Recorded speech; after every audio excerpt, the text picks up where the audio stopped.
So thank you all for coming. Thank you to my friends and family for coming, and thank you to Laura and Jeremy Laura for telling Jeremy, who then made this happen. I'm going to talk for about 45 minutes and show you some fun pictures, and then I'm happy to answer any questions.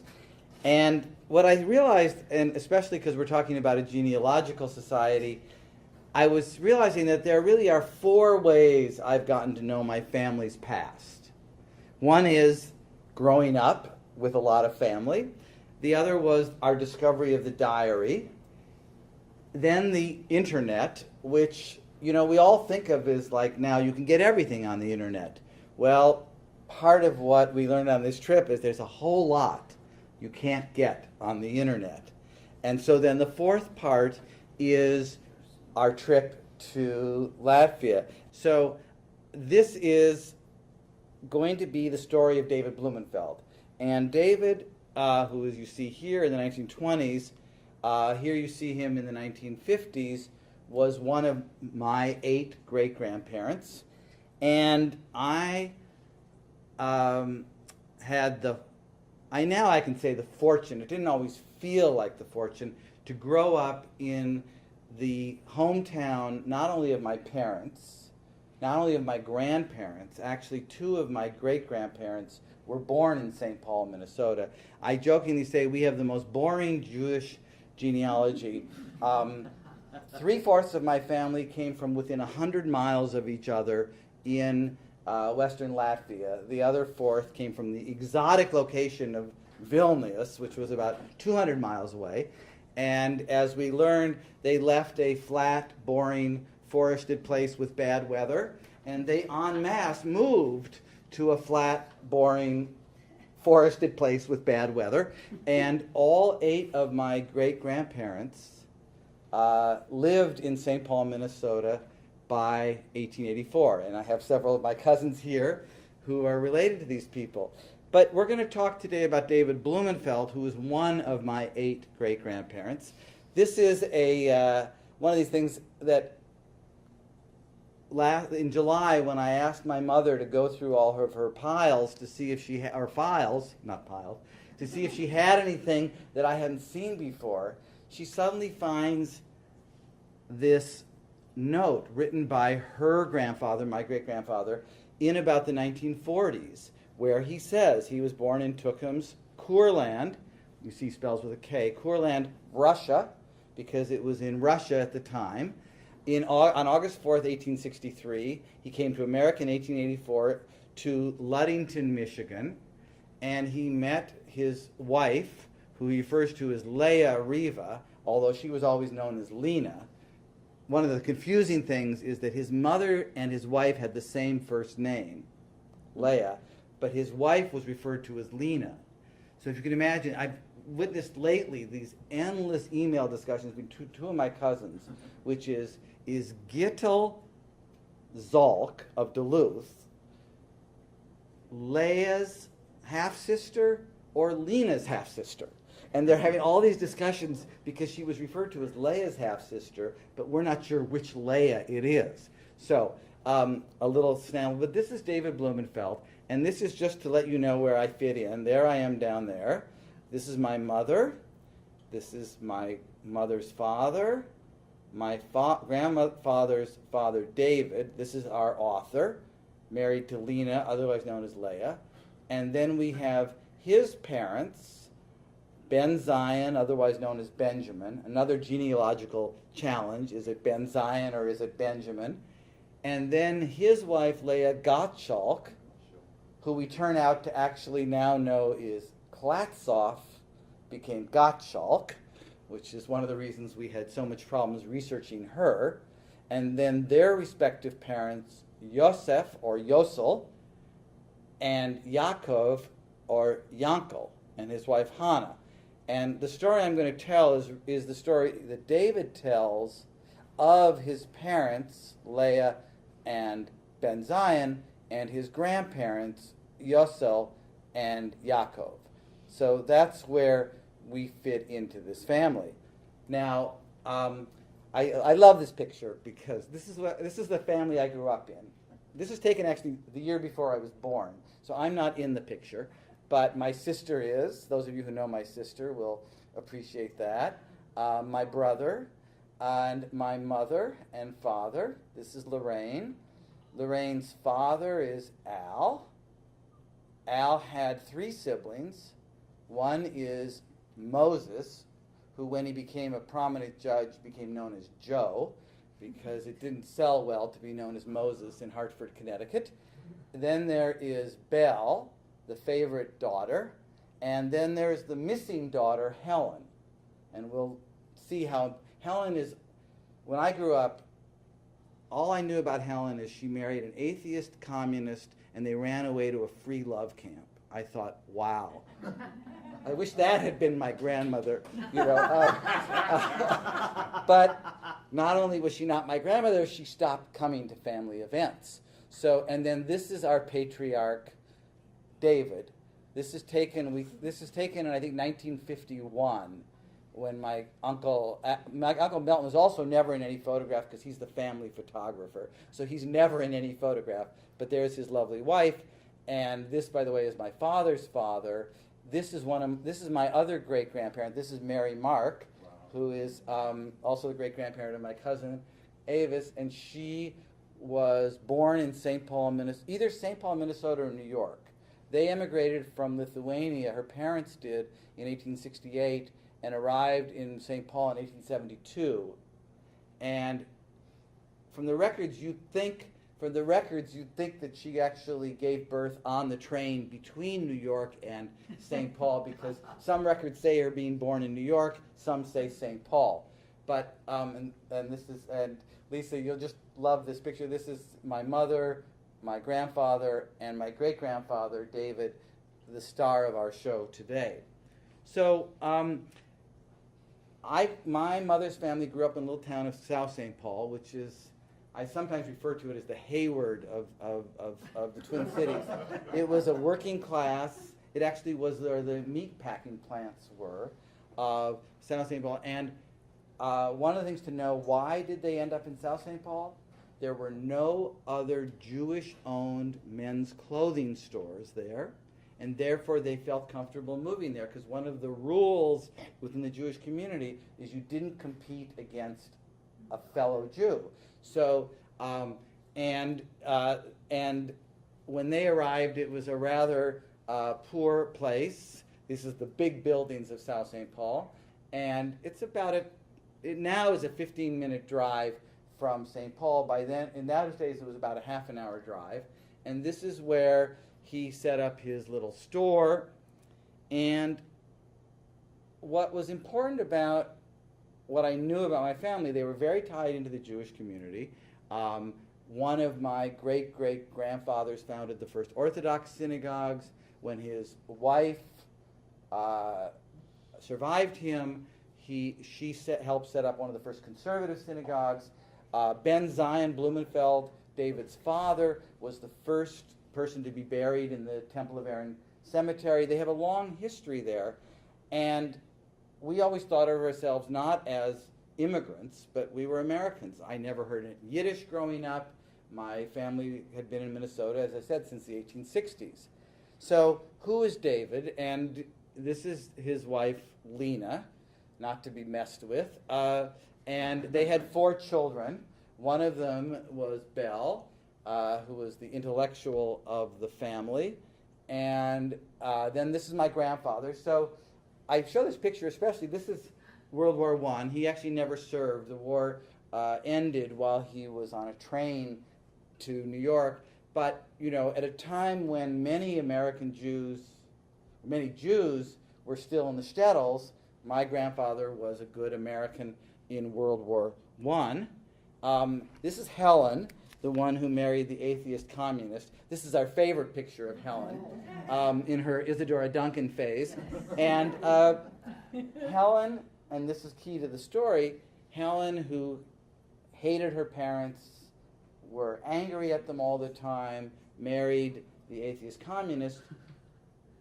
Even though she lived in Minneapolis for the first 20 years of my mother's life, they only saw each other 2 or 3 times because Helen wanted nothing to do with Judaism, and all the family gatherings were around Seders and Rosh Hashanahs and Bar Mitzvahs, so she didn't show up, and it's her daughter who then became Episcopalian. So one of the side stories here is, in all the attention about Jewish conversion, to sort of watch this multi-generational departure from Judaism.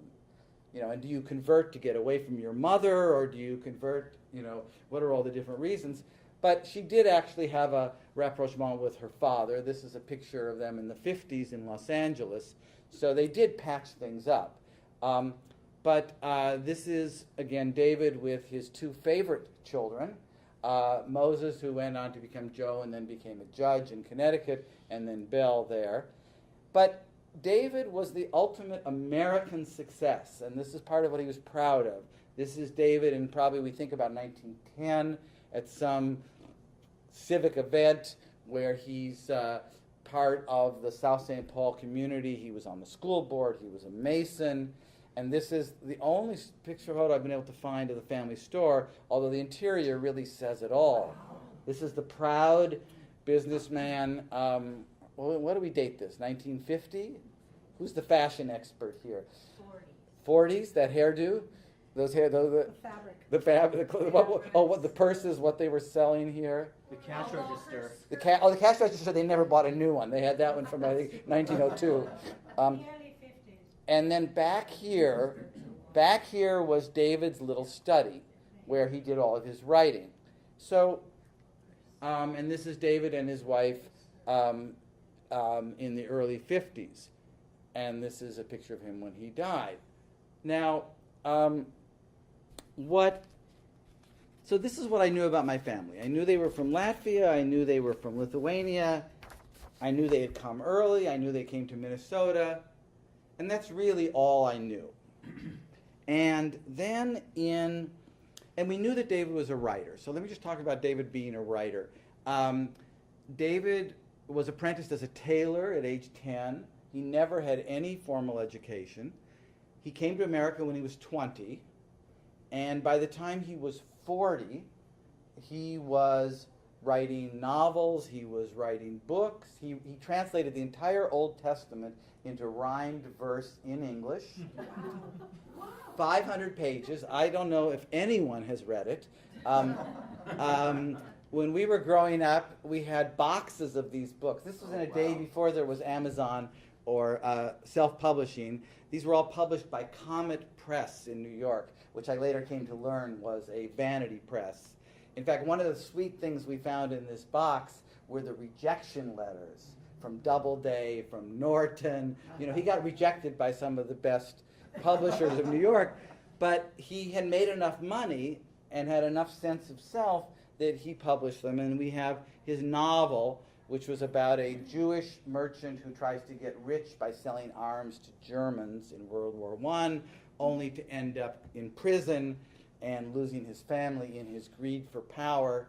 And then we have the Bible verses, which he published in 1927. There never was a book 2 or 3.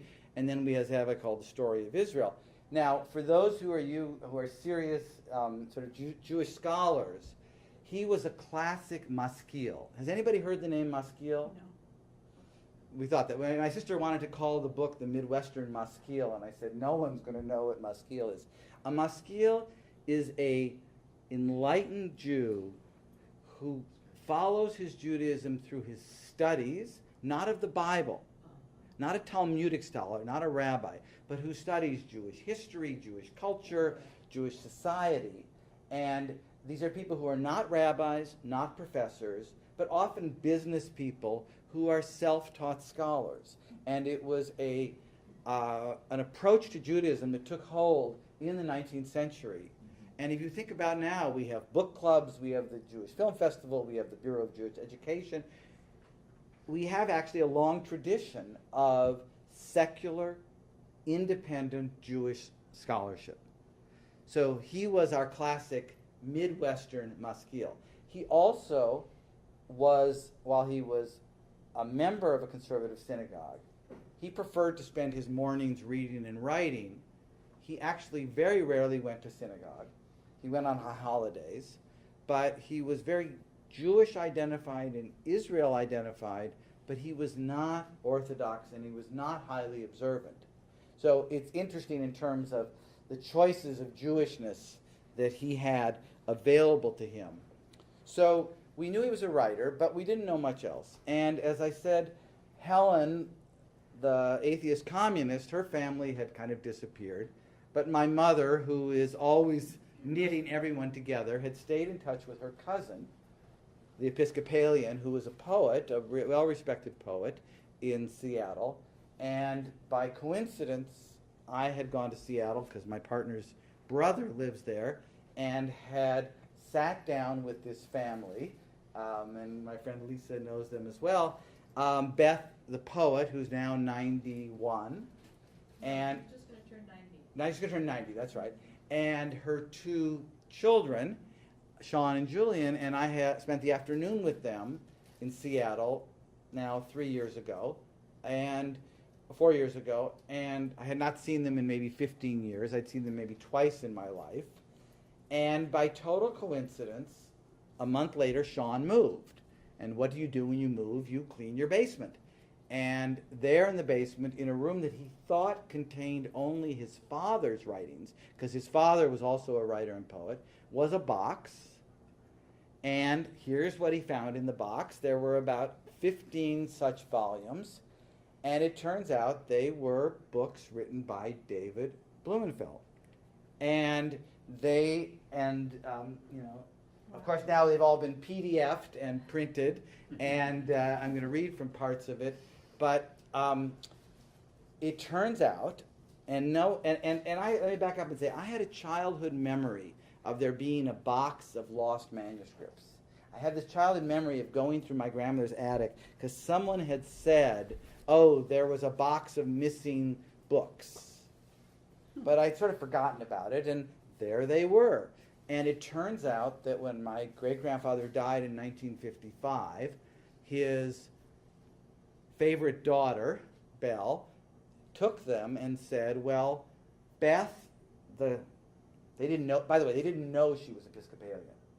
That was actually a family secret that only was revealed by the finding of this diary. She had never told anyone that she had converted.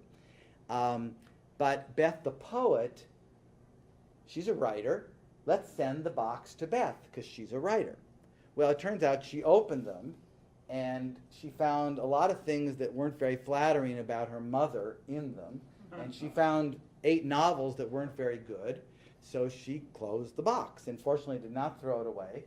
And then about 20 years later, she gave them to her son, who didn't even open them, didn't know what they were. And fortunately, these are a family of people who saved the written word, which is good. And it went into his basement where it sat for another 25 years. And there it was. And the 8 novels are, there's this term, my cousin calls them penny spoilers. Or they're like these penny what are they called? Penny dreadfuls. I'm sorry. These are Jewish penny dreadfuls, and they're quite amazing. My favorite one is the one about the Jewish woman who has a baby out of wedlock, gives her kid up for adoption. He becomes Catholic.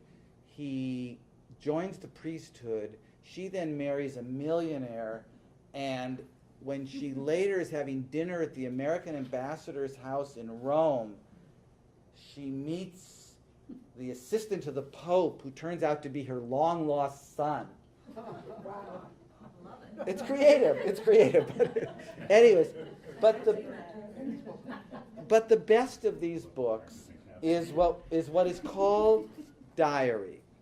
And what diary is a 300-page history of the family with only a few names changed. And it is, imagine being able to wake up your great-grandfather and say, so why did you leave?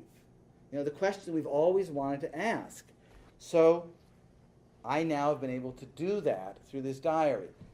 A couple things about the diary, just for you to know. The first 2/3 of it use pseudonyms and is very colorfully written. The last third is very bare bones and uses real names. Well, my mother remembers that in the 1940s, her grandfather was going to learn how to type. But he decided he was too old at age 80 to learn how to type, so he hired a typist. And what we think happened is he handed her the unfinished version, and she just typed what she had. So in fact, there's places where the same story is told twice, once with the pseudonyms in a colorful way, once in the more routine way. So we think he just never finished it.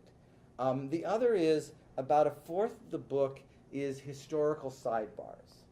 And I call them sidebars, but they're like 5 or 6 pages. So when he's talking about the problems of the draft, we get a 5-page treatise on the Russian military. When he talks about why they had to move from Crimea back to Latvia, he talks about the Ignatiev laws, the May laws of 1882.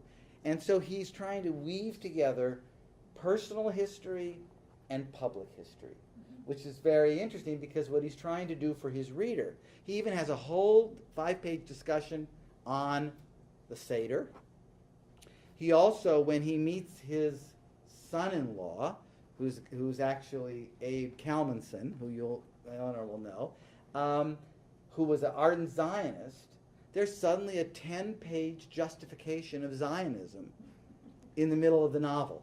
So it's fascinating in terms of history. So one of the first things he said in his introduction, which I love, is his explanation of why his father, who was the first to come, was a failure.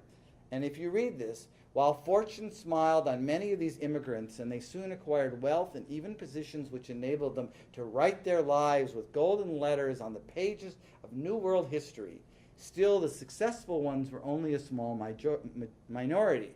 The majority, like Benze, that's his father, failed in their efforts. Why? Mostly due to their tenacious loyalty to their faith and their conscientiousness in their religious activities. This became a stumbling block to their material success. Wow. And what were the 2 things, you want to guess? What were the 2 things that he's referring to? Not working on Saturday. That's one. Not be willing to move to a town that doesn't have kosher meat. Oh my. If you wanted to get rich, you had to be willing to move outside of the Jewish enclave. So this is what he says, and this is his little description of Ludington, Michigan here. And so what we learned from this story that we really never knew was that Ben Zion, my great-great-grandfather, he left in 1883 alone, ended up in Ludington, Michigan, and within a year made enough money to send for his wife and 5 kids.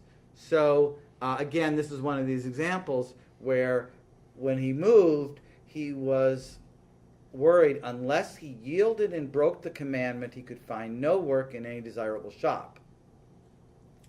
Part of what's interesting about this is if you compare Midwestern Jewish history to New York Jewish history, I don't think this would have been as big of a problem in New York as it was in the Midwest.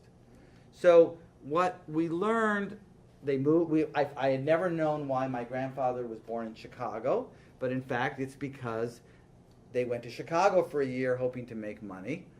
And what we learned, though, was that the family actually was in Latvia in the 1840s, 50s, 60s. Some of them came from Königsberg. We're not sure where the others came from. Then in the 1860s, they moved south, first to the Ukraine, where they had a flour mill that failed. They then moved to the Crimea to try to make money. And then in 1882, when the Tsar was killed and the accusations that Jews had killed him became rampant, Jews were required to move back to their hometowns. Jews were no longer allowed to live, to advance themselves by moving. So he then moved back to Latvia, and that's from where he emigrated.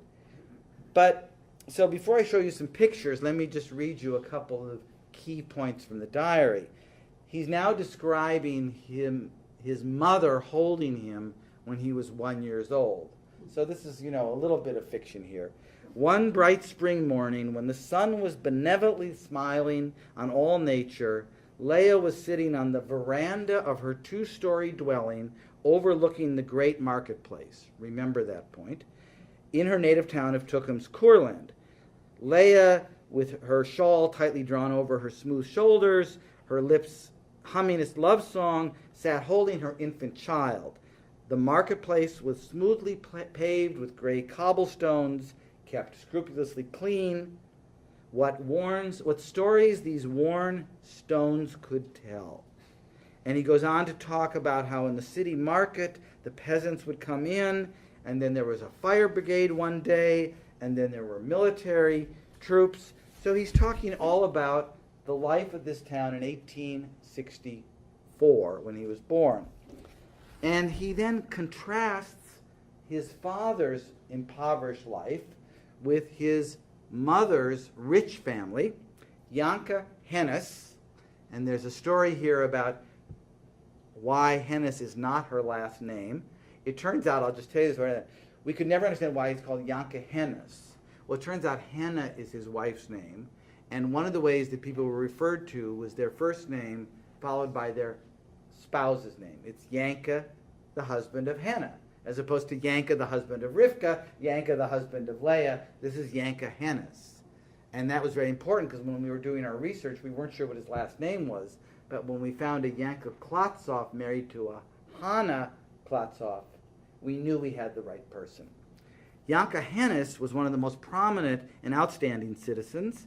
He was a good man with sterling qualities. He owned a large number of houses on the Market Row front where he had a large corner store, where he conducted a large business in leather, shoemakers, harness makers, and cobblers' leather findings and supplies. And listen to this, because this will come up in a moment. Peasants frequently visited his shop, for knowledge and his honesty had spread. So those are the kinds of descriptions of what was in the diary. Now, there's a lot about the book about how no good his son is, my grandfather, how no good his daughter is, my great aunt, and part of the story here has been a lot of, I'd say, rather painful discovery of this man who everyone thought loved him, was actually going home every day and writing rather negative things about his family, wondering, you wonder who is he writing for. I don't think he was writing for me, but it's an interesting sort of question of family diaries and who are they for and what's truthful and, what is his story. So armed with this information, we then, of course, went to the internet. And what we learned on the internet, before I get to the internet, I just want to give you a little flashback of how people did research before there was the internet. So this is how my great-grandfather did his research. This is the South St. Paul Public Library. The other document, has anybody seen the 1913 Jewish encyclopedias? There was a 13-volume Jewish encyclopedia. We had inherited 2 sets of them because 2 sets of my family had them. And actually, the description of the Jews of Kurland in that 1913 is fabulous. They describe how many they are, where they worked, where they were from. It's an amazing resource. They had scholars all over the world working on it. So if you're at all interested in Jewish history, I think it's now available online probably, but especially the 1913 edition. There were earlier editions, but the 1913 edition is the most complete. And that's where my great-grandfather did a lot of his research, and of course at the South St. Paul Public Library. But in the 1990s, this is one of the letters my mother found, and this is about my father's family, but I want to bring it out because my father, after the Iron Curtain fell, my father started writing to archivists in Riga trying to find records of his father's family. And this, I was very proud because I met with the chief Jewish archivist at the Riga Library, and I could bring her a copy of the letter that her predecessor had written to my father 20 years earlier. And the thing that's very funny about this is that at the end of all this information, she says that if you'd like to get the genealogical table, it will cost you $250, which my father thought was outrageous, so he didn't send the check, and we never got the genealogical table, which of course now you can get online, most of which we have done. The only thing I have to say that was really, really funny is at the end of our meeting with the archivist, we said, is there any way we can learn more about our family? She said, well, if you'd like to hire us for $500, we could do the research. And I thought, oh my God, prices have doubled, but otherwise nothing's changed. They were lovely, but it was just very funny because it was the same response. But what we did find on the internet, we have found the birth, death, marriage records going back to about 1850 on the Blumenfeld side. We've gone all the way back to the 1780s on the Znaimer side. We have found a lot of stuff. There's obviously Ancestry.com, Jewish genealogy, Jewish Gen, there's a lot. There are things that you can't find online, and let me just give you an example of that. One of the things we learned in the Riga archives is that they have scanned all of their documents, which are either in German and Hebrew or Russian and Hebrew, depending on when it is. But other than a few of them that have been indexed by members of the Jewish Genealogical Society, they have not been indexed, translated, or digitized. And let me just say that, even when she pointed it out, that was Yossel Blumenfeld's death record, between the almost illegible Russian and the illegible Hebrew, I would not, even if you stuck it in front of me, even though I can read Hebrew, I could not have told you that was his record. So one of the challenges that their records, at least in Latvia, have not all been translated or digitized. Some have. But we did find these wonderful documents, like this is the ship record of going to America via Glasgow on the ship Prague. This left Hamburg on August 24th, 1884. And one of the things we found here, which I loved, which is we found the pre-Americanized first names of, there's Leah Blumenfeld, her son David, she was 40, her son was 21. This is Chaim, who became Herman, Simcha, who became, I think, Sarah, Fredel became Francine, Rachel became Ruth, and Margaret became Margaret. And we found the ship record also then from Glasgow to New York, also there. What's interesting here is that a sixth kid shows up. We don't know who this kid is. Somebody who tagged along with the family, but one of the mysteries. Oh, also in terms of mistakes, Leah is called Laban, and she's referred to as a man here. So one of the things, just in terms of genealogical research, when an overworked clerk in New York makes a mistake, that mistake sticks around for 150 years. By the way, this is pre-Ellis Island. These people arrived in Castle Garden. So this is Castle Garden, from where you could take the boat to Statue of Liberty. It's still there. That was the pre-Ellis Island. Ellis Island was opened in 1892, I think. Yeah. Where's Castle Garden? It's in Battery Park City. Oh, it is. It's southern New York. It's where you catch the ferry boat to the Statue of right Liberty. there. Okay. A little island. Okay. So that's what we knew from the internet. So we then decided we needed to go for ourselves. So we, my Episcopalian cousin and my sister and her son and my partner and I planned our trip. And this is a little map for those who don't know where all these places are. This is Latvia. Western Latvia is Courland, this area here. It was its own country in the 1700s. It then became part of Russia. It then became part of Latvia. And one of the things he talks about in the book is how the family went overland to Klaipėda, which is right here, which was then part of East Prussia. It was then called Memel. From there, they took a tramp schooner to Stettin, which is now Seychen. From there, they went to Hamburg, although we now think they would have arrived in Travemünde or Kiel, and then made their way either through a precursor of the Kiel Canal or overland to Hamburg, from where they got the boat. We now know they didn't go this way. They went this way, and then they made their way to Glasgow and then to New York. So as I say, we stopped in Riga, and Riga was important. And I want to bring this out also because even though my family didn't live in Riga, Riga is where we went to the synagogue, a beautifully restored synagogue, and thinking to myself that but for anti-Semitism, I would have ended up in Riga, and therefore this is the synagogue I might have gone to, and I actually was called for an aliyah and got to have an aliyah in the very synagogue that my family probably would have been at had they not left or been killed. And we also met with various Jewish historians. We met with the head of the Jewish Library. Let me also just give a thank you to Martha Lev Zion, who is the head of the Kurland Special Interest Group. I spent a day with her in Beersheba in Israel, and she was fabulous. You need to know the date, right? You found it? Yeah. Where? Can we please explain? What did you find? David Blumenfeld. Like, how does that even know that That's Russian? No, that's not Russian. Yes, it is. It's Russian. It's Russian. So where do you see it in Hebrew? Let's see it in Hebrew.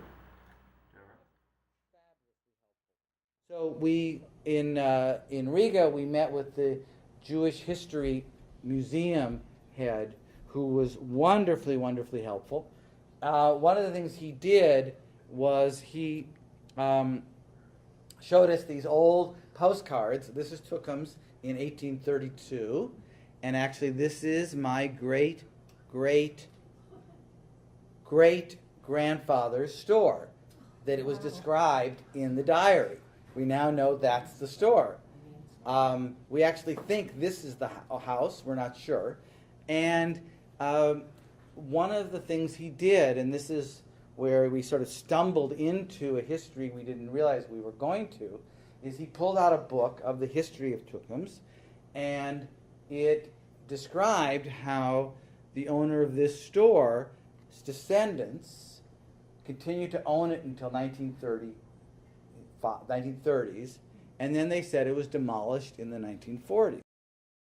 To me, this is the first moment when the diary's coming alive, because it was a dead piece of paper until suddenly this man is in the index. The picture is in the book. It's like, it's just amazing. So could you read that sentence about Yankel? So here are several paragraphs about the family. Well, about the property, in fact. So initially was built the building facing the market square with a facade. In 1860, this building and one more building near the Vatsmoku street belonged to the Jewish merchant Yankel Klatsov. In 1882, it was taken over by David Klatsov. In 1884...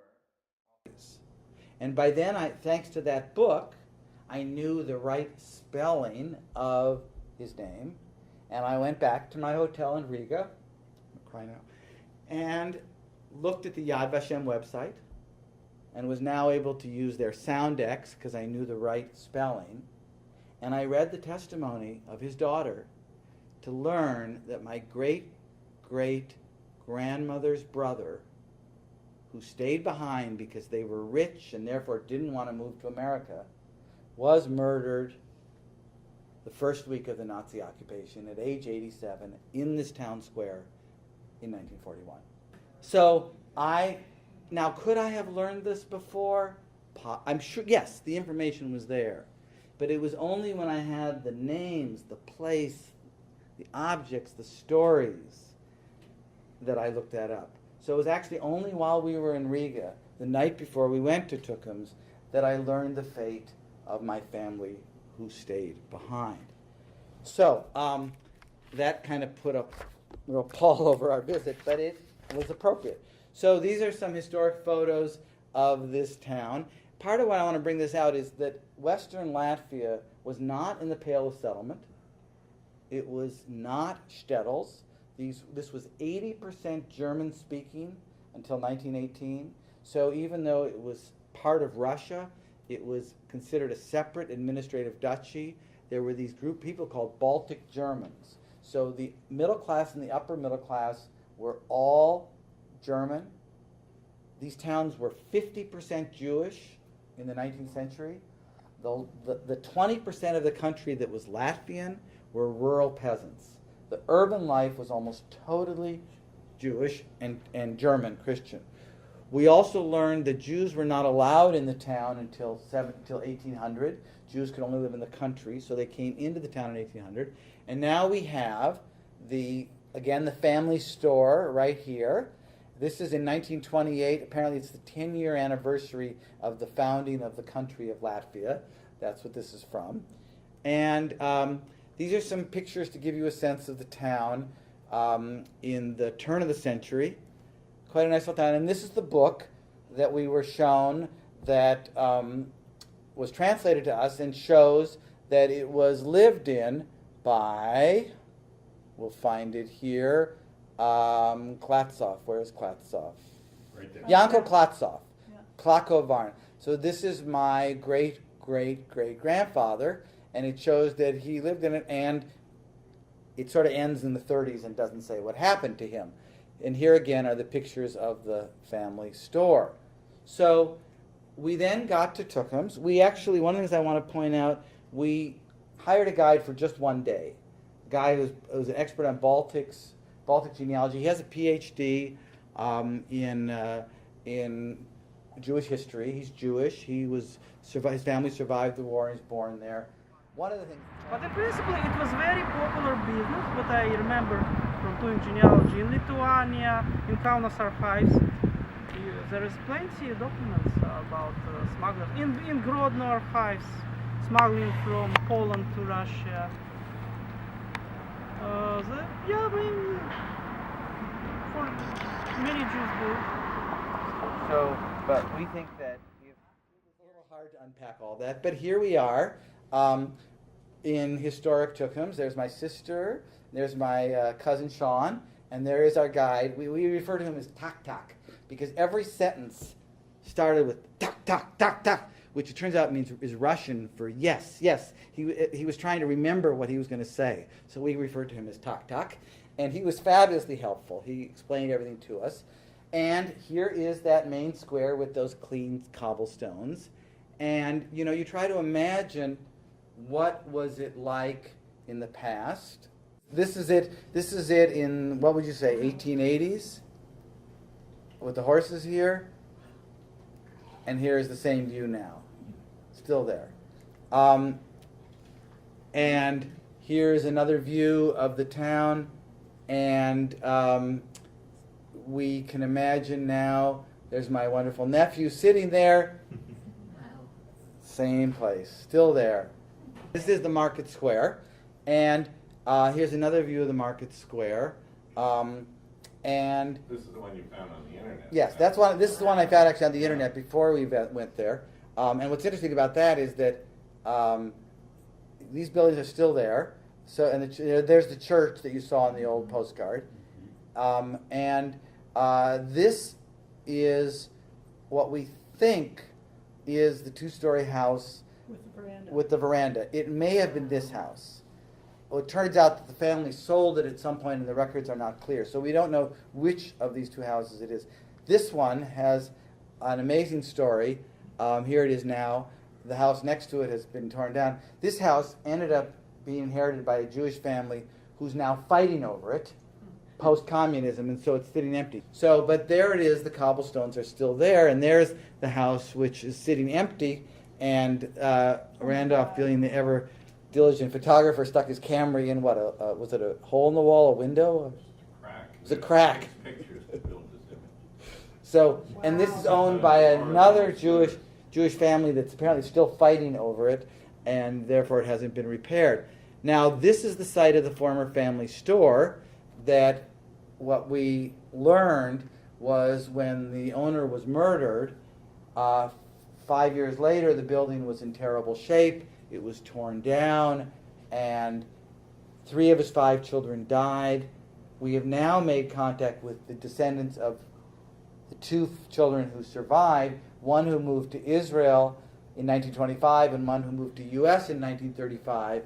And in fact, I just tell you this because in terms of family history, when we learned that one of the families had gone to Israel, my sister said, I think I visited them in the 1960s. And I called my mother, who has a very good memory. She said, no, that never happened. A month later, she remembered that not only had she come to visit them in Israel, they had come to Minnesota, which shows that the families actually had stayed in touch up until the 1960s. And now the connection was lost. Was one of those descendants the one who had done the testimony? Yes. For Yad Vashem? Yes.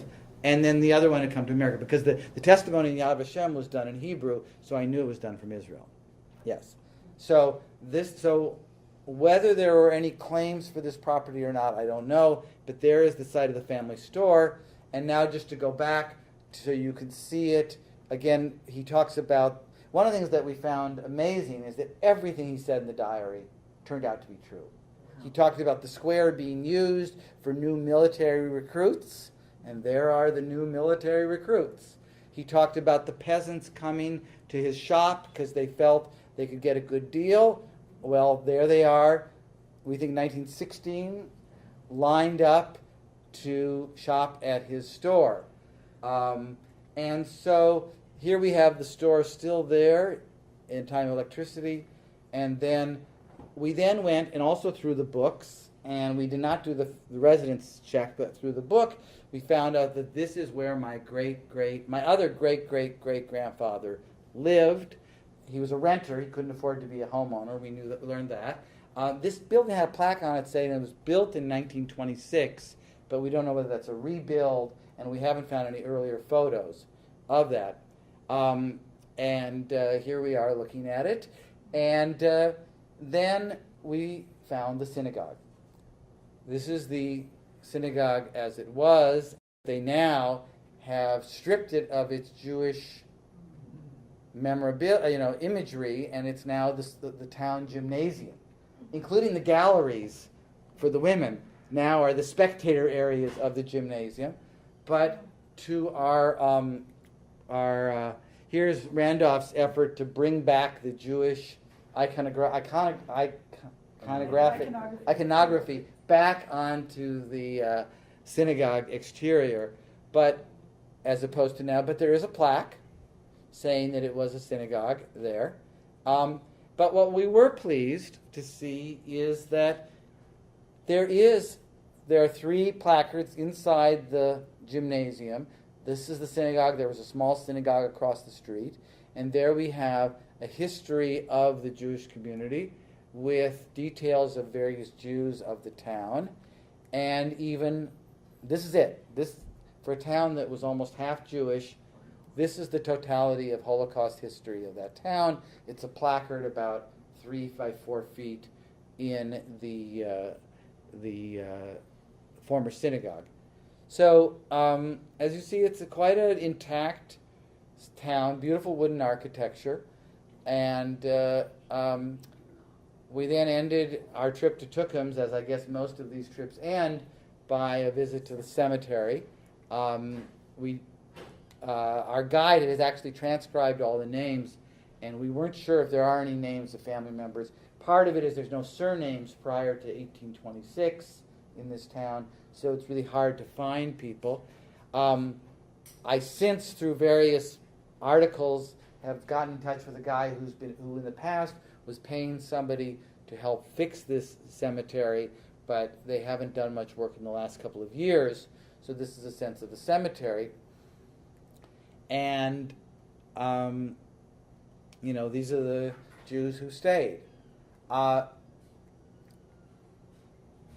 let me just quickly show you some images from the last place we went, which was having read in the book that he departed from Memel to Hamburg, Randolph and I decided we were going to follow in his footsteps by also going to Memel, which is southwestern Lithuania, and taking a ferry boat to Hamburg, following the same route he did on almost the same week, 129 years later.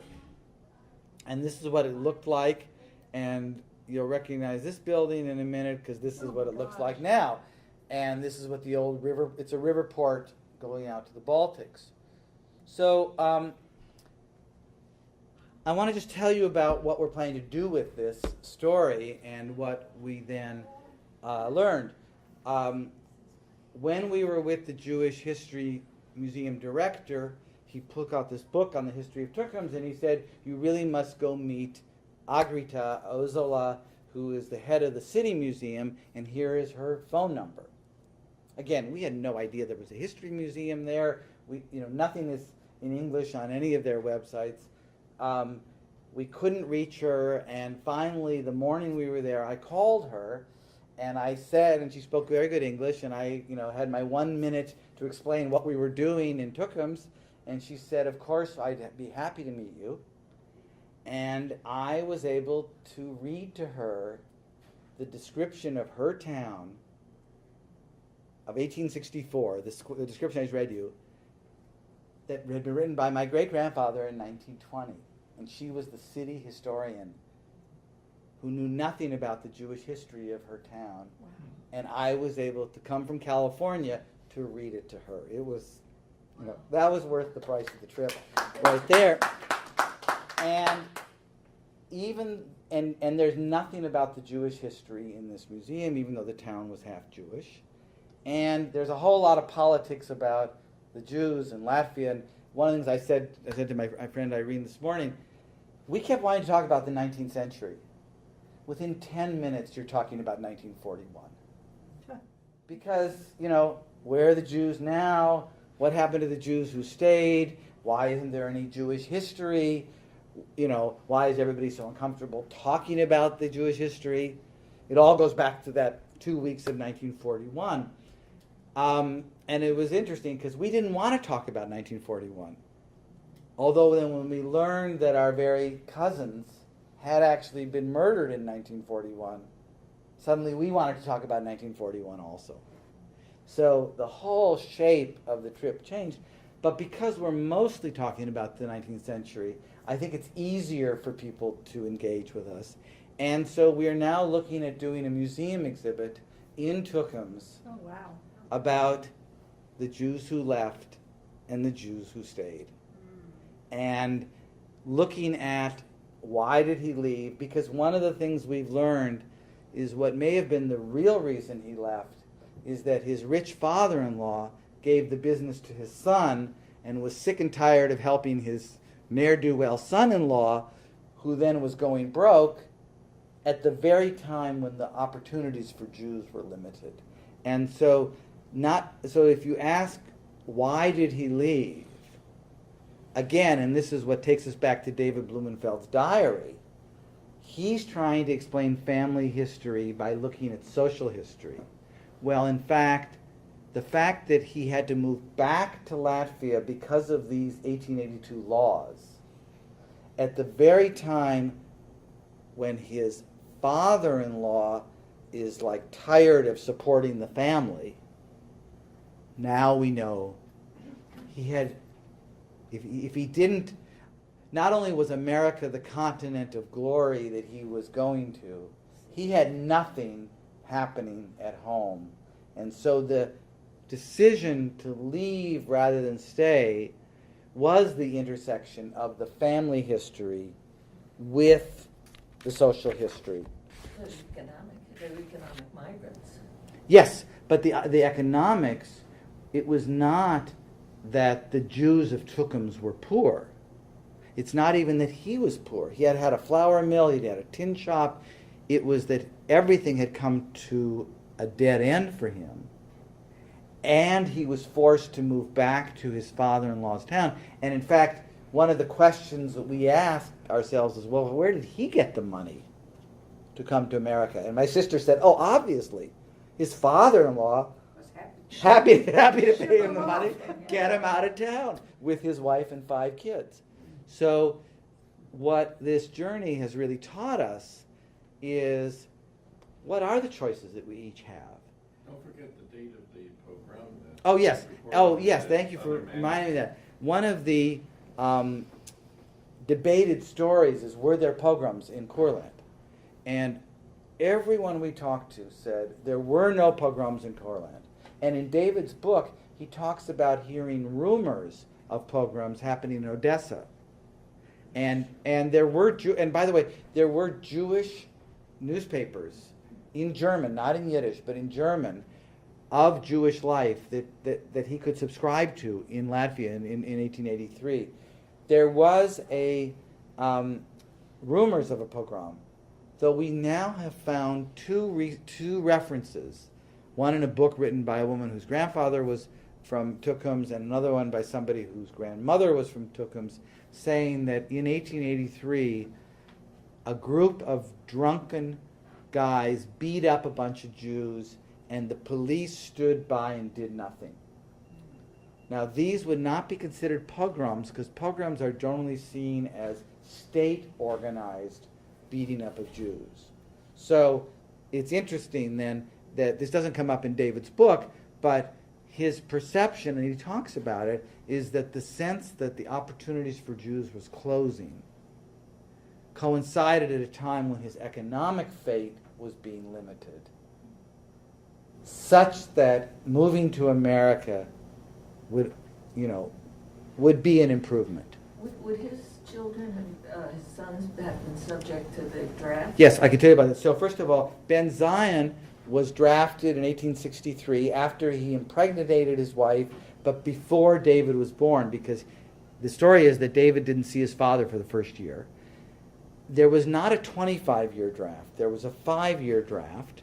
The 25-year draft ended in the 1850s. It's a myth that there was existed after that. But if you were at all middle class, you could buy your way out. And in fact, what the diary talks about is this whole Cantonist system of recruitment, where again, Ben Zion's rich father-in-law bought him out of the army. But what he also explains is that the girls could get passports to leave in 1884, but the two boys could not because they were subject to the draft. Why David had not yet been drafted at age 20, we don't know. But when they got to the then Prussian border, they had to pay smugglers, the coyotes of East Prussia, to smuggle them across because the boys were escaping the draft and thus could not get passports. They must have had to smuggle them, on the boat to Hamburg? No, because Memel, now Klaipeda, was East Prussia. It was Germany. So once they got there, the Germans did not require visas. It's a land border from Courland to East Prussia. But the question, one of the things that we don't know is like, how did the money get wired? How did the tickets get wired? Those I have figured. And the other piece to know, just saying, I'll answer your question, is that in present day dollars, the cost of shipping 5 people was $10,000. So what's interesting is that, talk about differential economy, Ben Zion in 1 year in Ludington, Michigan, was able to save $10,000. We have a story in the diary. What happens is, I'll just tell you this, David and his 4 siblings and mother arrive in Castle Garden, and they're not let out of Castle Garden because nobody is there to meet them, and they don't have enough money. And the ship is going back to Hamburg in a week. And the immigration officials allow David, the 20-year-old, out for a week. He then walks up and down Manhattan. This is maybe a little fictionalized, looking for people he recognizes. And of course, somebody from his hometown recognizes him, decides to give him enough money for the train to Michigan. He goes to Grand Central Station where they're only selling first-class tickets that he can't afford. So he then is taken to Newark, where he gets a third-class ticket, takes the train to Michigan. His father is out on a peddling expedition, and so he has to go to Milwaukee and finds his father in the bus station. And his father then gives him enough money that they then go back on the train to New York in time before the family is sent back to Hamburg. So we're, those of us who are from Minnesota, we have these fantasies that the Coen brothers are going to auction this. And, and this is going to be their next movie, and that's going to be actually the best thing. But the diary, and again, everything he has said so far has been true, said that Ben Zion was able to send the money, and they had telegraph then, and also the shipping companies had agents. This is one of the advantages of being in Courland as opposed to a shtetl in Poland, is that this area of Courland, as you see, was a fairly middle-class city and was connected to East Prussia. They had telegraphs. There were agents from these shipping companies. This was a Hapag-Lloyd ship. So it's even possible that Ben Zion went to a Hapag-Lloyd office in Chicago and paid the money that enabled them to pick up their tickets in Hamburg. So we know they didn't otherwise have sponsors. I was wondering whether Ben Zion had Ah, fiscal sponsors. that's interesting. He said he mentions Solve the mystery. well, he mentions that he had a friend in Ludington, Michigan, who had sent him letters about what a wonderful place Ludington, Michigan was. I have a friend here who's from Ludington. Families from Ludington. We went to Lithuania and Latvia. We didn't go to Ludington. One of the things that is, in terms of understanding this Jewish history, for example, my mother's family, my cousin Avis is here, they left Vilnius. My mother's family, this is my mother's father's family. My mother's family left Vilnius in 1868, got to New York in 1868, got to Minnesota in 1872. We can't find, and their name, which was then Mark or maybe Markovsky, a less unique name, we can't find anything about them because just the records in 1860s and 1870s are so thin. The name issue is really interesting. One of my ancestors is named Feinstein. We can't find anything about them. It's too common of a name. The things we know the most about my father's mother's side is named Znaimer.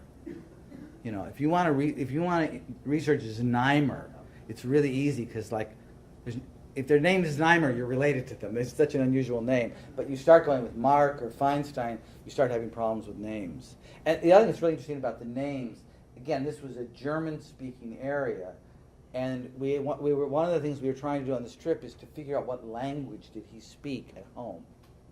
Because what everyone says is that Courland is German, not Yiddish, because it was 80% German. It turns out, according to all the people we met in Latvia, there is a dialect it's sometimes called Juddeutsch, or German Yiddish, which is unlike ordinary Yiddish, which is about 60% German. Juddeutsch, or German Yiddish, is about 90% German. And even though they may have written it using Hebrew letters, it's a very, very close dialect to German, and therefore that's probably what he spoke. And it also would explain, because it's so close to German, if you were hearing your parents or your grandparents speaking it, you would think they were speaking German. So that's the language. And even though Russia took over Courland in 1799, the Russification took many, many years. So one of the things we saw is the 1840s records, even though it had been part of Russia for 40 years, the 1840s records are still in German. It wasn't about 1860s that they became Exactly. Starting the 1867 death record of my great-great-great-grandfather, that was in Russian. So, again, the whole politics and the political history of these places makes doing the genealogy really complicated. Because and the names, so for example, Klatsov became Klatsiu, became Klatsarov, became Gottschalk. Finding, the names themselves becomes very difficult. Yes? I'm curious where you found these Latvian records, because I went to Moldavia trying to find stuff, and there's the answer is Rita Bogdanovich. She is the Jewish archivist at the Latvian State Archives, and she was incredibly gracious and spent the entire morning with us. And it was an introduction, actually, through Martha Lev Zion of the Jewish Genealogy Courland Sig. And she showed us that they are, in fact, have all been scanned. Now, Jewish archives? Yes, these are, what happened is, they are created by Jews to meet the state requirements. So, for example, these death records, they were compelled. There are no Jewish records per se. Synagogues didn't keep birth and death records. Unlike Christians where you have baptism records, the Jewish synagogues did not keep records. I'm not even sure the cemeteries kept records. So the records that exist were actually required by the Russian authorities. But what Jewish community, of the kept Jewish by the community, yes, itself, yes. by the administrators of the community. You have it right. So these records were death records. They were compiled by the officials of the Jewish community for the public record, not for a Jewish record, and they are German and later Russian on one side and Hebrew on the other side. By the way, one of the other things, people often say that Hebrew was only a biblical language in 19th century and they didn't use it for regular things. These were Hebrew records that described cause of death, names of relatives, all using correct Hebrew for, cancer and nerve illness. So they were using Hebrew for non-biblical purposes. But wasn't a spoken language? I think that's what the question is. I don't know. I don't think so. But in fact, what's interesting is that they were able to keep these records in Hebrew. And what's also interesting is that even though they were prepared for the government, they were in Hebrew. It's also interesting that the Russians didn't destroy them. Yeah. Well, and these were generally kept in the city, and then sometime in the 60s and 70s they were moved to Riga, we think. In the museum, I didn't show you this, they had a diorama of this main square in 1890, in 1920, in 1950. Wow. And suddenly in 1950, there's an empty lot where the store was. So I had this moment, you're thinking about what's the right way to say this. So I said to the head of the museum, I said, do you know why that corner became an empty lot? And she said, I've always surmised, but I didn't know. And then I was able to say, it's because David Klatzoff was murdered in 1941. Anyways, thank you very much.